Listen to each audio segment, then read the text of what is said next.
by my guest, Scott Ritter in Delmar. He's a former intelligence officer and United Nations weapons inspector. In Tampa, we have Larry Johnson. He's a managing partner for Berg Associates and a former CIA analyst and U.S. State Department counterterrorism official. And in Philadelphia, we cross to Aaron Good. He is a political scientist, historian, and author of American Exception, Empire, and the Deep State. Scott, let me go to you first in Delmar.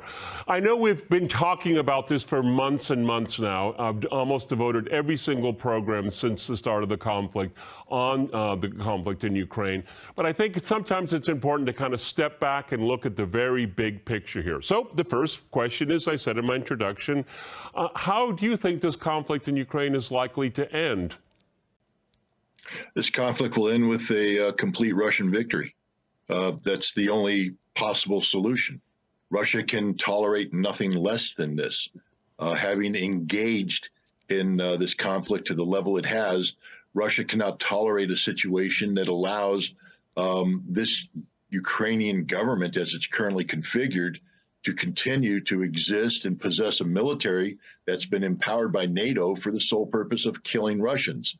To have anything other than the total defeat of the Ukrainian government, the Ukrainian military, means that Russia is going to be fighting a forever war of attrition. And that's a strategic defeat for Russia. It doesn't accomplish its primary goal in this conflict, which is to create the conditions for a new European security framework. Right. I don't think Russia wants a new European security framework that has an empowered and emboldened Ukraine acting as a de facto NATO proxy right on its border. So the only way this conflict ends is, as Russia has said, with all objectives of the special military operation met. That includes denazification, that's the elimination of the Zelensky government, and demilitarization, the total eradication of the Ukrainian military.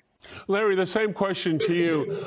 Essentially, if I could kind of encapsulate what we just heard from Scott, I mean, I've been saying all along is that Russia cannot accept a compromise in which it'll have to do this again in the next 5 years or the next 10 years. That's why there must be a definitive outcome. There's no win-win here, as everybody likes to say in the West. Larry. I agree with Scott. The bottom line is there's not going to be a negotiated settlement. This is not going to end through diplomacy. I think Russia has come to the correct understanding that there is no basis, no foundation for negotiating with the United States nor with NATO. They're not trusted entities. The issue, though, is that Russia is not fighting just Ukraine. Russia is fighting NATO, and it's fighting the United States. And yet NATO and the United States have very, very limited military power they can actually project. All they can do is, sort of like a drug pusher continuing to supply fentanyl to some addicted addict like Ukraine and just continue to pump it in, hoping that they'll be able to come back and buy more product. But the reality is Ukraine's military capability is being eroded each and every day. We're not seeing the sudden arrival of fixed-wing aircraft or rotary wing or improved missile strikes or lots more artillery. We're actually facing the situation where even the ability of the West and NATO to resupply Ukraine is ending. So ultimately, how this ends militarily, it will end up with the defeat, not just of Ukraine, but the defeat of NATO. Yes. And that's what I think has a lot of people nervous. That's why they're so nervous about it here. Aaron, essentially the same question, maybe phrased in a little bit differently. The Biden administration has already made it very clear that it believes it's unlikely that Ukraine could ever win on the battlefield. But they nonetheless continue to supply it with ample amounts of money and arms here. I mean, that is very hard to twist your head around, because that means a lot of Ukrainians are dying and a lot of people are making money in the arms industry, and the taxpayer is paying for it. I mean, there's some definitely winners and losers in that arrangement. If they can't win, why do they continue the conflict? Aaron.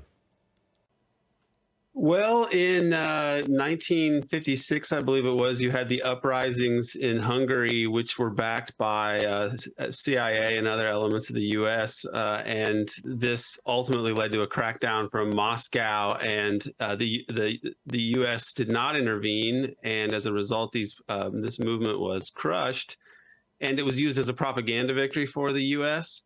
Perhaps they are thinking that that they can make some case for Russian brutality after this war for propaganda purposes. It's difficult to say. Russia has yet to turn Kiev into Dresden, as the British and the U.S. did to Dresden in World War II. Basically leveled the city with conventional weapons. Russia would seem to have that capability at any moment, which makes this a very strange conflict where the power imbalance is so vast on the side, vastly in favor on the side of the Russians, and but they've been slow in the way that they've gone about this. I think that was a surprise to the U.S., and it's been spun as Russian weakness, but I don't think that's really been the case. So I don't see how it ends without a Russian victory unless NATO and the U.S. enter overtly, and which would lead to a nuclear war. So I don't see how a Russian victory can be avoided. The question as to what will happen to the Zelensky regime is still up in the air. Could Russia live with them still existing as a landlocked basket case of a state? Is a question. I think Russia could deal with that quite easily because it'll be the EU's problem. Okay, the EU can take care of a bastard child called the new Ukraine. I think that's what's going to be the result here. Let me go back to Scott here. Nothing about Ukraine without Ukraine. They love to say that, okay?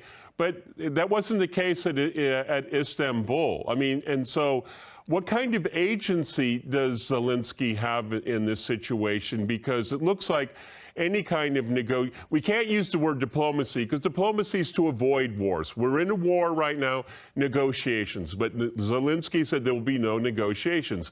I don't think he came up with that on his own, Scott.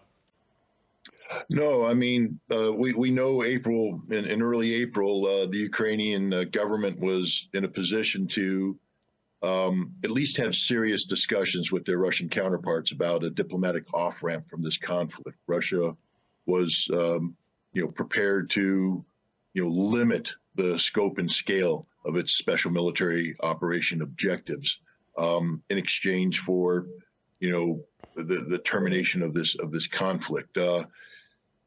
Ukraine was prepared to discuss it, and they were told by the West no, because the West, I think, emboldened by, as your other guest indicated, by the failure of Russia to live up to the expectations of American military analysts, and misperceived the low-key approach Russia was taking as a sign of weakness, and suddenly said, "Oh, we can exploit this, and we can actually further our objective of stripping Ukraine away. So we don't want a negotiated settlement that limits our ability here. We want to expand this conflict."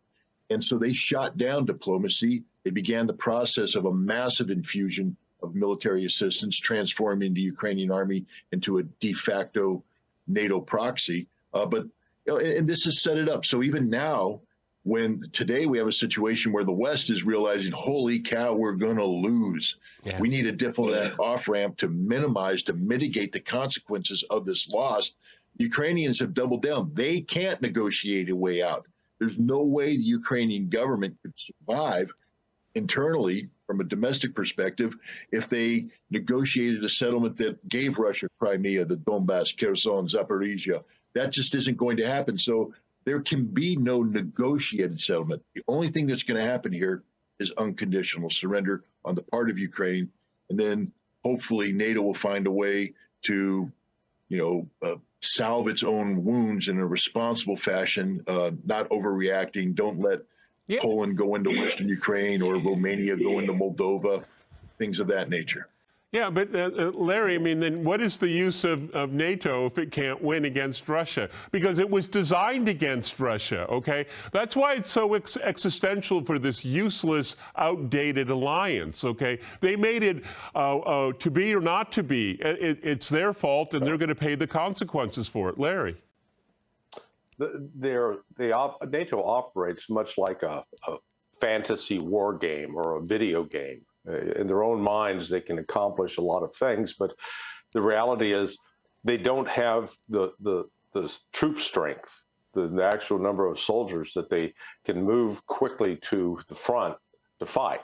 I was sort of surprised this last week with CBS News coming out and touting that the 101st Airborne is in Romania, ready to invade. And I was thinking, well, wait a second. They arrived in June, so they've been there. They've been there at least 5 months. So now, why all of the excitement? And it boils down to the simple fact that with the touting the presence of the 101st Airborne, along with General David Petraeus now calling for some sort of multinational force modeled after what went into Iraq in 2003, these are signs of weakness and desperation because they realize NATO can, the 4,700 members of the 101st Airborne, all they are is a lethal speed bump for the Russians. Russians will roll over them and kill a lot of Americans. And it's not like the United States and Germany and the UK have 200,000, 300,000, 400,000 troops standing by that they could easily deploy. NATO's fixed-wing aircraft ability to penetrate Russian airspace is nil. Russia's anti-air missile defense system is superb. The West has nothing comparable. So when you put all of this together, what you're seeing is that NATO is beginning to recognize that it's just the white elephant, and it has no more relevance to the 21st century. But, the parallel is this. On the eve of World War II, the United States still had a horse cavalry, even though horse cavalry was no longer relevant to war. All right, gentlemen, we're going to go to a short break, and after that short break, we'll continue our discussion on the conflict in Ukraine.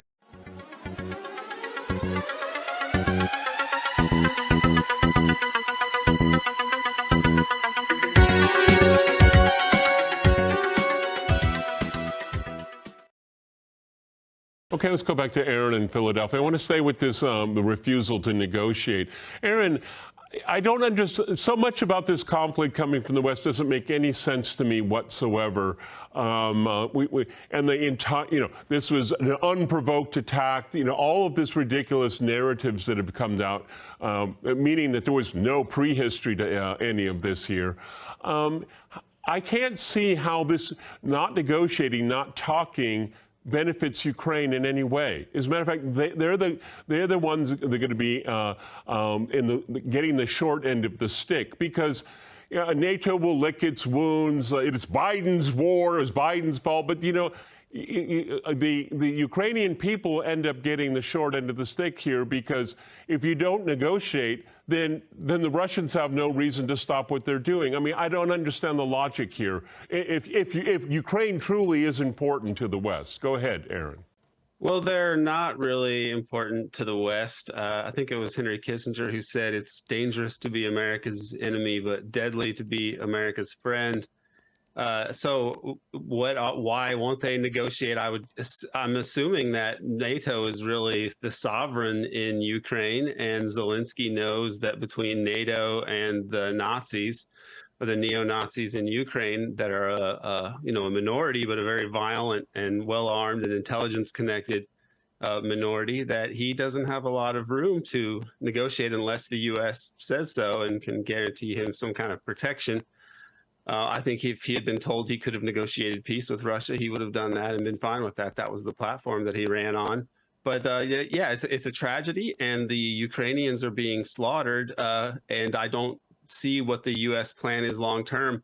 I tend to think more and more these days that the U.S. actually planned to lure the Russians into invading Ukraine and expected them to roll over the country like the U.S. did in Iraq. And that's sort of the gist of an Intercept article, although they spin it in a different way.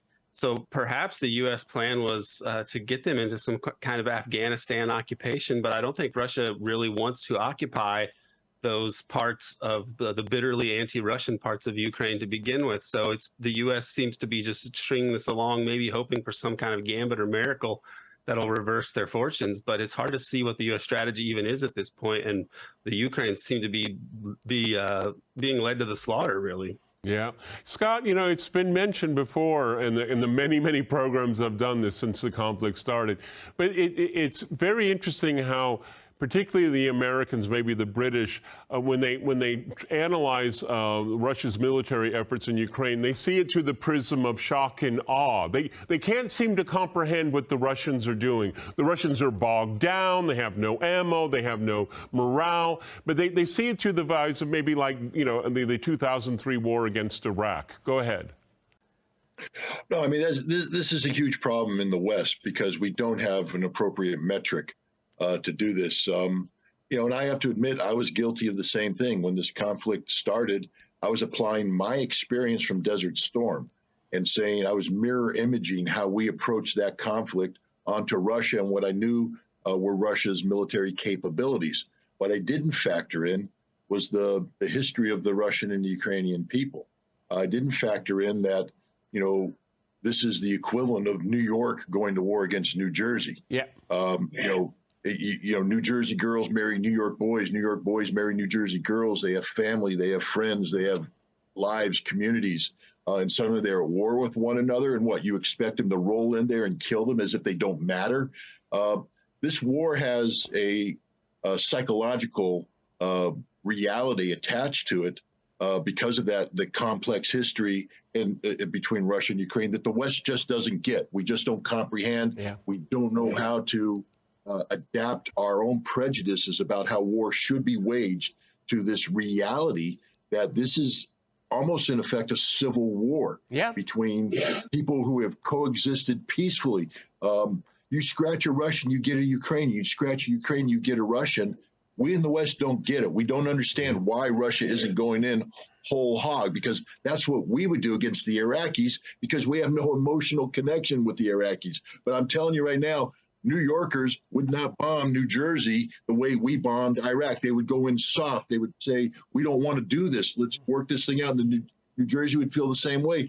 That's Ukraine and Russia. I know the Ukrainian government has taken a very hard stand. I know that there's this neo-Nazi element, but the Russians don't hate the Ukrainian people. Scott is absolutely right here, because this is really what was injected into the Maidan, this virulent anti-Russian element, okay, and very much supported by the West, by the way. That was their leverage to create this. They wanted to create an ethnic. They do it all over the world, by the way. It's not the first time. Larry, I want to talk about, for the rest of the program, I think we're all in agreement here, and I know my viewers are, is that Scott said it right from the top, a victory for Russia. What does that mean for the international system? Because I don't think the U.S. and its allies are going to take it too well. Go ahead, Larry. The system created in the immediate aftermath of World War II is dead. It just doesn't, like a chicken running around with its head off, doesn't realize that it's dead. Washington, London, Berlin are in much the same condition. That started with the imposition of the sanctions on Russia and disrupting the international financial order. Once you remove Russia from SWIFT, and SWIFT is simply just a mechanism for communication between international banks, the incentive to set up an alternative financial system increased dramatically. And then when you couple that with the kind of pressure and bullying that the Washington is trying to bring to bear on China, India, other large countries, which actually do have some significant economic resources, even Brazil, then the mechanism of staying within the old international order, or the desire to stay within that old international order, evaporates. And you've now had both Russia, China, India, Brazil, South Africa working towards constructing an alternative financial order. That's number one. And now we're even seeing signs of from the Russians of, maybe we just need to walk out of the UN. The UN has become a useless organization from the standpoint of both Russia and China. And once that happens, we have now completely destroyed the foundation that was the basis of peace in the aftermath of World War II. So we're on really, I think, the threshold of a genuine multipolar world, as opposed to this unipolar world that we've experienced over the last 20 years with the United States riding, in charge. Yeah, but I agree with that. Aaron, I mean, Russia, China, India, Brazil can live with a multipolar world, okay? They've actually pushed for it, okay? Can the West tolerate that? Because that's, for me, the biggest, if we look at it in the biggest picture, it's about maintaining Western hegemony, and that is slowly seeping away. And you know, a hegemon doesn't like to see that happen if they can stop it. Go ahead, Aaron. Now, it may well be that the Ukraine war is something like the Suez Crisis for the U.S. empire.